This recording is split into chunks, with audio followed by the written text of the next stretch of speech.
자, 오늘 말씀은 이제 고린도전서 11장 말씀, 여자의 머리에 이거 쓰는 문제, 너울을 쓰는 문제에 대해서 자, 우리가 함께 말씀을 나누도록 하겠습니다. 자, 이 말씀을 이제 카톨릭에서는 이제 문자적으로 받아들여서요. 이 카톨릭 미사를 드릴 때는 여자들이 이제 머리에 흰 너울을 이렇게 걸치는 것을 볼 수가 있습니다.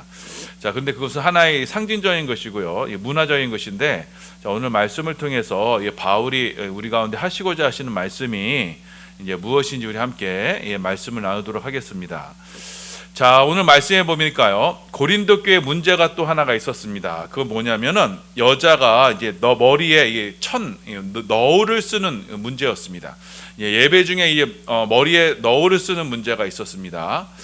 자, 여자가 당시에 머리에 너울을 쓰는 것은요, 당시에는 문화적인 관습이었습니다. 자, 지금도 여러분 중동 지방에서는요, 무슨 중동 지방 여자들이 히잡을 쓰죠. 머리만 가리는 히잡을 씁니다. 심지어는요, 이렇게 부르카라고 해서 눈도 가리는 게 있어요. 그래서 그물처럼 돼 있어서 이렇게 온몸을 가리는 부르카를 쓰기도 합니다. 자, 여러분 조선 시대는요, 여러분 여자들은요, 장옷이라고 해서 그 양반집 여자들은 밖에 나갈 때 이렇게 두루마기 같은 거 이렇게 뒤집어 쓰고 이렇게 해서 얼굴을 가리고 다녔습니다. 자, 그것이 당시의 문화였고요. 자, 2000년 당시의 문화가 그랬던 겁니다. 자, 여자들은요, 머리에 이렇게 너울을 쓰고, 자, 여러분 지중해니 얼마나 햇빛이 뜨겁겠어요. 또 근동 지방의 햇빛이 얼마나 뜨거워요. 그래서 햇볕을 가리고 또 남자들의 시선을 피할 수 있도록 머리에 이렇게 두건을 썼던 겁니다. 자, 그것이 사회적 통념이었고 미덕으로 여겨졌어요. 자, 그것이 여러분 지금의 기준에는 맞지 않지만, 자, 당시에는요, 여자가 머리에 너울을 쓰는 것이 당연하다라고 이렇게 생각이 됐던 겁니다. 자, 그래서 여자는 자신의 머리에 너울을 써서, 이 너울을 쓰는 것은 결혼한 여자만 쓸 수 있었어요. 그래서 자신은 결혼한 여자다라는 것을 그렇게 나타냈던 겁니다. 자, 그래서 여러분 이 고린도 교회나 고린도 지방이나 이 고대 시대에서 만약 머리에 여자가 너울을 쓰지 않는다라고 하면은, 아, 저 사람은 남편이 없구나, 아니면 또 해픈 여자구나, 이렇게 취급을 했던 겁니다. 이것이 바로 그 당시의 문화였어요. 자, 그런데 이 고린도 교회 내에 자, 여자들 일부가 이 머리에 너울을 쓰는 것을 거부하는 여인들이 생겼던 겁니다. 자, 이들이 왜 너울을 쓰지 않으려고 했느냐? 자, 이 부분에 대해서는 이제 후반부에 설명을 드리겠습니다. 자, 이 문제를 언급하기에 앞서서 바울은 먼저는 영적인 원칙, 영적인 대원칙에 대해서 먼저는 설명을 합니다. 우리 고린도전서 11장 2절 3절입니다. 예, 봉독합니다. 시작. 너희가 모든 일에 나를 기억하고 또 내가 너희에게 전하여 준 대로 그 전통을 너희가 지킴으로 너희를 칭찬하로나 그러나 나는 너희가 알기를 원하노니 각 남자의 머리는 그리스도요 여자의 머리는 남자요 그리스도의 머리는 하나님이시라. 아멘. 자, 요래 형 데리고 와, 형. 자, 보니까 보세요. 여기세요. 자, 하나님께서 정하신 영적인 원리 순서가 있어요. 보세요. 2절 보세요. 자, 여자의 머리는 뭐예요? 남자라고 돼 있어요. 남자의 머리는 그리스도. 자, 그리스도의 머리는요, 하나님이세요. 자, 여러분, 이게 머리는요 뭐냐면 성경에서 머리는 생명의 원천을 말합니다. 우리는 지금은 직적인 것의 상징의 머리지만 당시에는 생명의 원천, 그 대표, 이것이 바로 머리였어요. 자, 교회의 머리가 그리스도죠. 그것은 뭐냐면 교회의 원천은 그리스도라는 얘기입니다. 자, 여러분, 여러분 지금 바울이 지금 우리 가운데 생명과 축복의 원리를 지금 설명하고 있어요. 자, 만복의 근원이 누구시냐면 하나님이세요. 그 하나님이신, 그 만복의 근원이신 하나님에게서부터 자, 그리스도에게로 그 생명과 축복이 흘러넘칩니다. 자, 이 그리스도에게서 하나님이 남자에게로, 자, 남자의 아담에게로 그 생명과 축복을 흘려내려 주시고 그 생명과 축복이 여자에게, 그래서 하와에게 내려지는 겁니다. 자, 그래서 하나님으로부터 내려서 그리스도, 남자, 여자, 또 여자로부터 나게 되는 그 피조물들, 이렇게 생명과 축복이 이런 식으로 흘러가게 돼 있어요. 자, 그래서 여러분, 이것이 하나님께서 이 땅 가운데 축복을 하시는 원리가 되는 거예요. 그러니까 축복의 통로가 바로 이것이에요. 자, 그렇기 때문에 자, 우리가 이 생명의 축복 안에 거하기 위해서는 어떻게 해야 되느냐? 바로 이게 하나님께서 정하신 이 영적 질서, 영적 권위 안에 거하여야만 이 생명의 축복을 이어받을 수가 있는 겁니다. 자, 이 영적인 질서, 영적 권위 아래 거하는 것을 다른 말로 뭐라고 하느냐? 그것을 순종이라고 말하는 거예요. 자, 순종이란 말은요, 헬라어하고 히브리어하고도 같은 어원이 갖고 그 뜻이 똑같은데요. 순종이란 뭐냐면 그 말씀의 권위 아래 있는 거예요.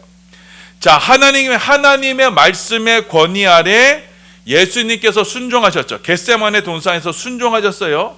그 예수님께 아담, 곧 남자가 순종을 하는 거예요. 자, 그 남자가 순종함으로써 또한 여자 하와가 순종을 해서, 자, 그래서 이 땅의 피조물들에게 하나님의 축복이 통하게 되는 거예요. 그래서 하나님께서 주시는 이 은혜와 축복을 누리며 살 수 있는 방법은 바로 이 하나님의 영적 질서 안에서, 자, 하나님이 정하신 그 축복의 통로로 쓰임 받는 거예요. 그래서 첫사람 아담과 하와가 에덴 동산에서 바로 이 축복을 누리며 살고 있었던 겁니다. 자, 그런데 이 에덴 동산에요, 자, 죄가 들어와요. 사단 마귀의 유혹이 들어옵니다. 그건 뭐냐면 하나님이 정하신 그 질서, 그 권위를 깨트리는 거예요. 여러분, 순종이라는 것은 그 말씀 안에 거하는 거랬죠. 말씀을 잘 듣는 거예요. 자, 그런데 마귀가 와서, 이 뱀이 와서 뭐라고 유혹하느냐? 하나님이 금하신 선악과를 먹도록 유혹을 하는 거예요. 곧 하나님 말씀에 순종하지 않도록 유혹을 하는 거예요. 자, 그래서 여러분, 피조물인 그 뱀이 여자를 꼬드겨요. 자, 그 하와는 또 누굴 꼬드게요? 아담을 꼬드게요. 자, 그래서 여러분, 위로부터 내려야 되는 그 축복의 질서가 아래로부터 깨어지게 된 거예요. 이것이 바로 여러분 죄가 되는 겁니다. 그 죄의 결과가 어떻게 되었어요? 하나님의 생명과 축복이 끊어짐으로써, 그래서 우리 가운데 죽음이 찾아온 거예요. 생명의 통로가 막히게 된 거예요. 자, 이 피조물인 인간들은, 자, 하나님의 이 권위 질서 아래 거하기를 거부했던 거예요. 그 말씀을 거부했던 거예요. 그래서 영적 질서를 깨트리려고 했던 것이 바로 뭐냐? 그 이 땅의 사단 마귀의 시험이었고, 우리 인생은 불행히도 그 시험에 빠져서 이 땅에 죄와 저주와 죽음을 맞이하게 되었던 겁니다. 지금 바울이 자, 여자가 머리에 너울을 쓰느냐 마느냐라는 그 문제를 바로 이러한 영적인 차원으로 접근을 했던 거예요. 머리에 뭐 쓰고 안 쓰고 그게 중요한 게 아니다라고 이게 말하는 거예요. 당시에 머리에 너울을 쓰는 것은 어떤 표시였느냐? 나는 남편이 있는 여자다. 남자의 권위 아래 있다라는 그 표시였어요. 자, 그래서 만약에 여자가 예배 중에 이 머리에 너울을 벗고 이렇게 기도하거나 이게 또 예언을 하게 된다는 것은 무엇이냐면, 여자의 머리인 남자, 그 상위 권위자를 욕되게 하는 것으로 여겼던 겁니다. 우리 5절하고 6절입니다. 5절 6절 함께 봉독합니다. 시작. 무릇 여자로서 머리에 쓴 것을 벗고 기도나 예언을 하는 자는 그 머리를 욕되게 하는 것이니 이는 머리를 민 것과 다름이 없음이라. 만일 여자가 머리를 가리지 않거든 깎을 것이요 만일 깎거나 미는 것이 여자에게 부끄러움이 되거든 가릴지니라. 자, 지금 바울은 말씀하기를, 만일 여성이 기도나 예언을 하는데 이때 막 머리에 둘러싸고 있던 막 너울을 막 벗어버리고 막 해요. 자, 그건 어떻게 되느냐? 그거는 여성의 머리에 수치가 되는 거다. 너희 여자들이 기도와 예언을 할 수 있지만 만약에 그거를 벗어버리고 하면은요, 수치, 부끄러움, 이거 뭐예요? 수치는 부끄러움, 곧 벌거벗은 것과 같다, 이렇게 말씀하는 겁니다. 자, 이 일이 왜 일어났냐면, 이제 하나님께 이제 초대교회 성도들이, 고린도 교회 성도들이 모여서 예배하고 기도를 하고 있었어요. 자, 그런데 요즘에도 그래요. 일부 영적으로 참 예민한 여자분들이 있어요. 그러니까 남자분들은 참 그 드문데 여자분들 중에 영적으로 예민한 분들이 있어요. 자, 이들이 갑자기 예배도 중에 막 일어나가지고 예언과 막 방언하는 거예요. 그러면서 두건을 막 벗어버리고 예언과 막 방언을 막 하는 거예요. 자, 그래서 이들이 막 이렇게 예배 중에 이런 식으로 막 예언하고 방언을 하니까, 자, 그런데 이때 이들이 두건을 벗는 이유가 뭐냐면, 나는 남자 권위 아래 있지 않다. 나는 너희 남자들과 동등한 권한을 가지고 지금 예언을 한다. 왜냐면 선지자 말씀을 전하는 선지자가 다 남자였으니까 나는 동등한 권한을 가지고 예언하는 것이다. 이렇게 영적인 독립성을 주장하면서 그런 여성들이 있었던 거예요. 자, 바울이 이 모습을 보면서 그건 잘못된 것이다 이렇게 일침을 하는 겁니다. 자, 물론 여러분 그리스도 안에서는요 남자와 여자의 차등이 있지 않아요. 바울의 이에 대해서는 언급한 바가 있습니다. 그리스도 안에서 남자와 여자는 다 하나다 이렇게 얘기했어요. 자, 그런데 여러분 그리스도 안에서 남자와 여자가 하나다, 이 차별이 있지 않다라는 말씀이 그것이 곧 하나님께서 정하신 남자와 여자에게 주어진 그 영적인 질서가 없다라는 그 말씀이 아닌 거예요. 자, 하나님이 정해주신 그 영적인 질서 안에서 다시금 하나님에게서 주신 생명이 그리스도에게로 가고, 그리스도에게서 남자 아담에게로 가고, 아담에게서 하와에게로 가고, 그 하와에게서 그 온 피조물들에게 생명이 복이 흘러넘치는 그 영적 질서, 그 영적인 질서 안에서 남자나 여자나 다 뭐예요? 하나다. 남자나 여자 동일하게 하나님의 축복의 통로다라고 이렇게 말씀하시는 거예요. 자, 성부, 성자, 성령이 하나이듯이, 자, 그렇지만 이 세 분이 한 분이시지만 이 영적인 질서가 있는 거예요.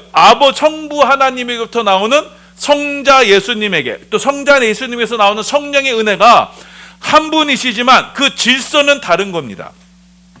자, 그런데 만약에 교회 내에 그 질서가 무너진다면 뭐라는 거예요? 그것은 죄가 된다는 거예요. 자, 그래서 막 말씀을 전하는 자가 말씀을 전하고 있는데 갑자기 어떤 사람이 여자가 일어나서 막 벗어치고는 막 영적 질서를 무시하면서 예배 도중에 막 예언을 하고 나도 말씀을 전한다고 하면서 방언을 하고 하면은 어떻게 돼요? 교회의 영적 질서가 완전히 무너지게 되는 상황이죠. 제가 예전에 있던 교회에서 이런 일이 있었어요. 목사님이 이제 설교 도중에 막 말씀을 전했습니다. 그런데 그 교회가 조금 목사님하고 장로님들 사이에 좀 문제가 있었어요. 자, 말씀을 참 은혜롭게 막 전하려고 하는데 갑자기 그 문제를 일으키는 그 장로님이 저쪽 한쪽 구석에서 막 혼자 방언 기도를 막 하는 거예요. 야, 그걸 보면서 저게 하나님께서 저렇게 저걸 보시면서 하나님께서 저 사람을 어떻게 내치실까? 자, 하나님께서 저 자녀들을 어떻게 심판하실까? 제가 그걸 참 궁금했어요. 자, 근데 놀랍죠? 제가 그게 천안에 있었던 일인데, 여러분 제가 그 교회를 사임을 하고 서울에 와가지고 서울에서 있다가 제가 토플 공부한다고 학원을 다녔어요. 학원을 한 2달 정도 다녔어요. 유학 준비한다고. 자, 학원하고 딱 내려와서 딱 있는데 누가 계단에 딱 내려와서 바깥에 나오는데 담배를 막 뽀글뽀글 피고 있는 친구랑 눈이 딱 마주친 거예요. 보니까 그 장로님 아들이야. 야, 하나님 참 정확하십니다. 그 친구가 앞에 나와서 찬양도 인도하고 막 그랬던 친구인데 생활은 그렇더라고요. 자, 여러분, 이처럼 이 교회 안의 영적 질서를 무너뜨리는 죄는요, 하나님 앞에 언젠가는 큰 심판을 받게 되는 거예요. 자, 그래서 지금 바울이 여자들이 갑자기 예언을 하고 방언을 하면서 교회의 질서를 해치는 것, 그건 잘못된 거예요. 그건 신령한 게 아니다. 그건 잘못이다. 그거는 하나님께서 정하신 질서가 아니다. 그건 죄다.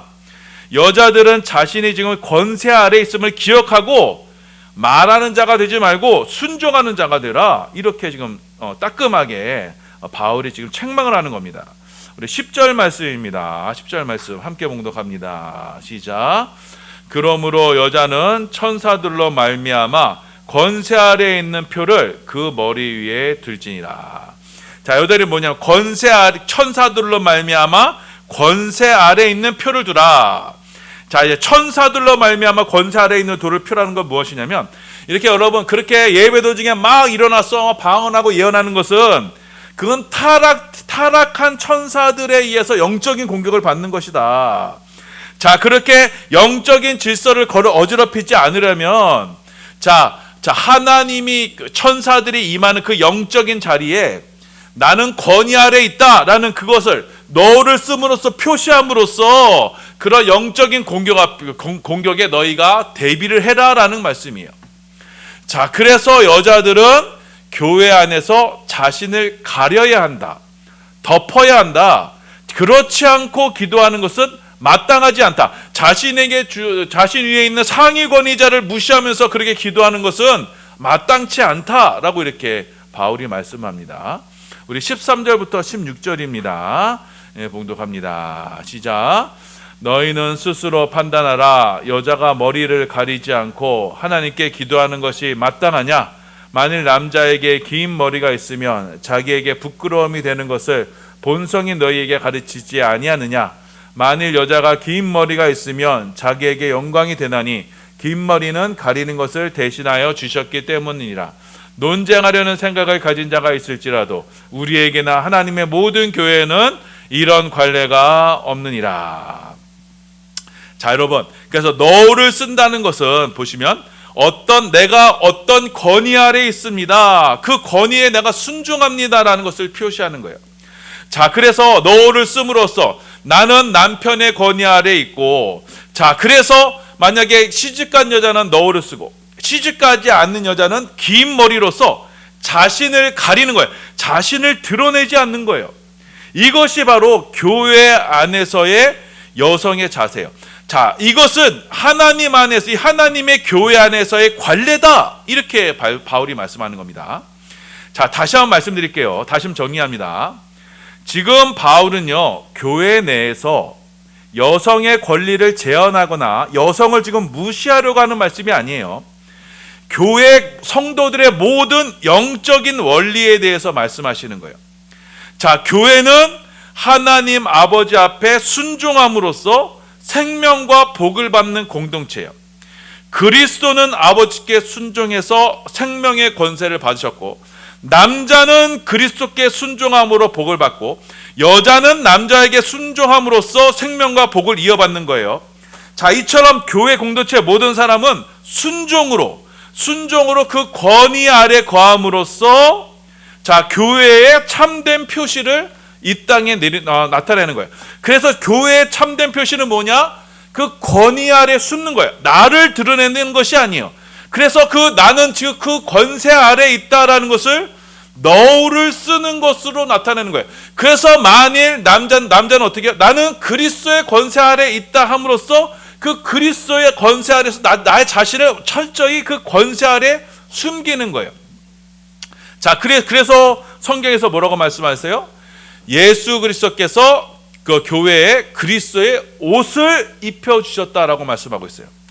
자, 우리는 그리스도의 옷을 입음으로써, 그리스도의 옷을 덮었음으로써 우리의 수치와 부끄러움을 가리는 거예요. 우리는 이 그리스도의 권세 아래 있다라고 함으로써 우리는 벌거벗은 자로 발견되는 것이 벌거벗은 자로 발견되지 않는 거예요.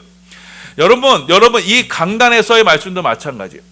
여러분이 그 교회가 정말 참된 교회인가 잘 가고 있는 교회인가 안 가고 있는 교회인가를 여러분 판단하려면 그 말씀이 말씀 안에서 거하는가, 말씀 위에 다른 것을 전하면요, 그건 교회는 이미 타락의 길을 걷고 있는 거예요. 교회는요, 이 강단은 철저히 그리스도의 권위 아래에 있어야 되고, 그 성경을 밖을 넘어가면 안 되는 거예요. 성경 안에 있는 말씀만을 전함으로써, 권위 아래에 있는 전함으로써 설교자는 철저히 말씀 뒤에 감춰져야 되는 거예요. 이처럼 우리가 그리스도께 순종하는 것이 이 땅의 교회의 책무이고, 그 순종하는 것으로서 우리는 그리스도께 속한 자다라는 것을 이 땅에 나타내는 거예요. 자, 그래서 여성들은, 여러분, 남자와 여자도 서로 피차 복종하는 관계에서 여성들은 나는 남성의 권위 아래 있습니다라는 것을 이 너를 써서 고백했던 거예요. 그 순종을 자랑스럽게 여기는 것이 바로 교회입니다. 여러분, 교회는요, 어디 가서 들이받고 막 싸우고 그런 데가 아니에요. 무조건 순종함으로써 나는 하나님을 섬기는 것입니다, 자입니다라는 것을 나타내는 것이 바로 교회예요. 자, 그래서 교회는 그리스도의 옷을 입고 이 땅에요 너울을 쓴 모습으로 이 땅에 존재하는 거예요. 자, 그렇게 나는 권위 아래 순종하는 자로 서 있다라는 것이, 여러분, 그것이 부끄럽지 않고 오히려 자랑스럽게 여겨지는 것이, 자, 그것이 바로 교회라는 겁니다. 자, 그런데 여러분, 요즘 이 세상의 마귀는 우리를 어떻게 유혹을 해요? 자, 에덴 동산에서 첫사람 아담과 하와를 유혹했던 것처럼 우리로 그 너울을 벗어버리라고 지금 유혹을 하고 있어요. 그 너울을 벗어버려서 너 스스로를 찾아가라, 이렇게 얘기해요. 자, 지금 여자들의 집에서 살림 잘하는 여자들 막 꼬드겨서 여성으로서 권리를 쟁취해라, 너 자신을 찾아라, 너 인생을 찾아라, 이런 식으로 사람들을 꼬드깁니다. 그건 여러분 여성과 교회를 죽이는 일이에요. 마귀의 유혹에 빠져서 지옥을 향하게 하는 거예요. 지금 여러분 포스트 모던 현대사회가 바로 이 지옥행 열차를 타고 있어요. 그래서 이 사회는 뭐예요? 모든 권위를 없애려고 해요. 남녀의 차이도 없애려고 합니다. 자, 성은 남자와 여자 이 두 개만 있는 것이 아니라 수십 개의 성이 있다고 해요. 자, 그리고 사회적 권위, 그리고 가장의 권위도 막 해체되고 있어요. 그리고 이 사회가 지금 무질서 속에 지금 빠져들어가고 있는 거예요. 여러분, 포스트 모던 사회가 추구하는 것은 이거예요. 금지하는 모든 것을 금하라. 그러니까 금지하는 그 모든 영역을 다 해체해버리는 거예요. 지금 선악과 유혹을 하는 거예요. 하나님께서 먹지 말라고 했느냐? 그 왜 먹지 말라고 해? 너 먹어. 이게 바로 이 현대사회의 그거예요. 현대사회의 모토는 선악과를 먹으라는 거예요. 선악과를 먹음으로써 하나님의 명령에 불순종해라. 이 사회의 모든 권위에 불순종해라. 이게 바로 여러분 이 지금 현대사회가 지금 마귀 유혹에 빠져 있는 거예요. 여러분, 그래서 우리나라 사회에 지금 있는 그 페미니즘이 있죠. 이건 굉장히 우려스러운 거고요. 그건 마귀의 그거는 영적인 운동이에요. 여러분, 기독교인들은 절대로 그 페미니즘에 동조해서는 안 돼요. 이 페미니즘 때문에 지금 우리 사회 가정이 다 무너지고 여자들이 애를 안 낳으려고 그러고요. 이제 사회가 지금 전체 무너질 거예요. 여러분, 대한민국을 망가뜨리려는 그 페미니즘과 페미니즘과 그 동성애 사상 뒤에 여러분 그들이 추구하는 사상이 뭔지 아세요? 희한하게 그들이 왜 공산주의를 주장해요? 여러분, 반미주의자들, 제주도 미군 기지를 이전해라, 없애라고 하던 그 지도부가 여러분 동성애 옹호 단체의 지도부하고 똑같아요. 일치돼요. 그게 두 개 무슨 상관이 있어요? 이 우리의 대한민국 사회, 기독교회를 통해서 세워진 이 기독교 대한민국 사회를 무너뜨리려고 지금 마귀가 그렇게 역사하는 거예요. 자, 그 마귀의 유혹에 빠져서 우리나라 사회가 이렇게 급속히 지금 타락의 길을 걷고 있는 겁니다. 이혼율이 그렇게 급증하고 있는 거예요. 여자들로 하여금 집에서 행복하게 잘 살고 있는 여자들로 그냥 사회 불만스럽게 만들고, 살림하는 여자는 뭐 바보가 되는 것처럼 그렇게 만들어서 그렇게 지금 이 사회를 지금 망가뜨리고 있는 거예요. 하나님은 우리 안에 영적인 질서를 주시고 그 영적인 질서 안에서 축복을 주시는 거예요. 하나님은 무질서의 하나님이 아니에요. 이 질서의 하나님이에요. 그런데 마귀는 이 질서를 지금 무너뜨리려고 하고 있다는 거예요. 하나님이 정하신 이 질서 안에서 우리가 화평을 누리게 되고 그 안에서 하나님의 은혜와 축복을 부어주시는 겁니다. 그 영적 질서를 깨트리거나 그 영적 질서의 권위에 도전하거나 그 영적 권위에 불순종할 때 하나님의 심판이 내려지는 거예요. 하나님의 생명과 축복에서 떨어져 나가 스스로 멸망을 자초하는 거예요. 여러분, 이 강단에서 이 말씀이 제대로 선포될 때, 정말 하나님이 말씀하신 것 그 저대로 100% 그대로 선포될 때 그 말씀에 불순종하고 그 말씀의 시험에 들고 떨어져 나가면요, 그 인생은요 하나님 스스로 멸망을 자초하게 되는 거예요. 자, 그래서 여러분, 교회된 저와 여러분요, 이 영적인 원리를 깨닫고 여러분, 우리는 뭐예요? 늘 순종하는 자로 서야 되는 거예요. 순종이 곧 미덕이 되는 곳이 바로 교회예요. 자, 그래서 여자가 남자에게 순종하는 것, 그거는 아름다운 미덕이에요.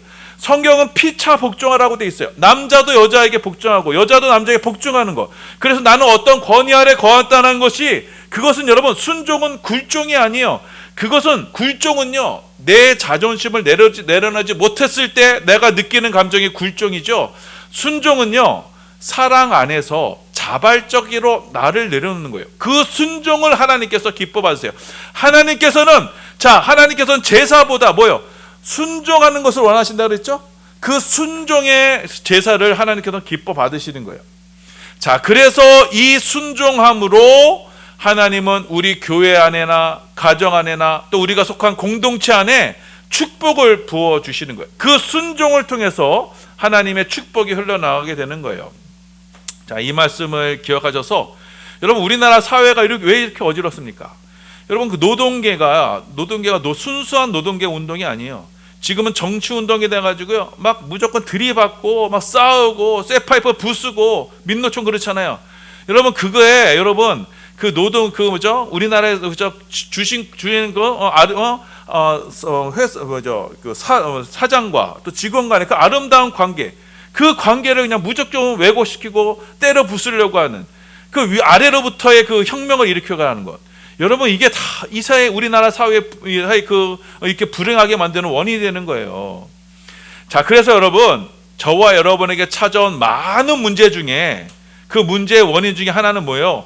불순종이었으면 여러분 속히 깨달으시고, 이제는 주님께서 주시는 그 순종의 은혜로 여러분, 주님께서 죽기까지 복종하셨듯이, 주님께서 죽기까지 순종하셨듯이 우리의 삶도 하나님을 향한 순종으로 채워나가시기를 예수님의 이름으로 소원합니다. 자, 그래서 저와 여러분의 삶에 이 불순종의 저주는 물러가고 이제는 순종의 은혜와 축복이 남겨져서 우리의 삶을 통해서 그 하나님께서 위로부터 내리시는 그 은혜와 축복이 여러분 대뿐 아니라 여러분 자녀 손수 대까지도 그 은혜와 축복이 차고 넘쳐나기를 예수님의 이름으로 소원하며 축원합니다.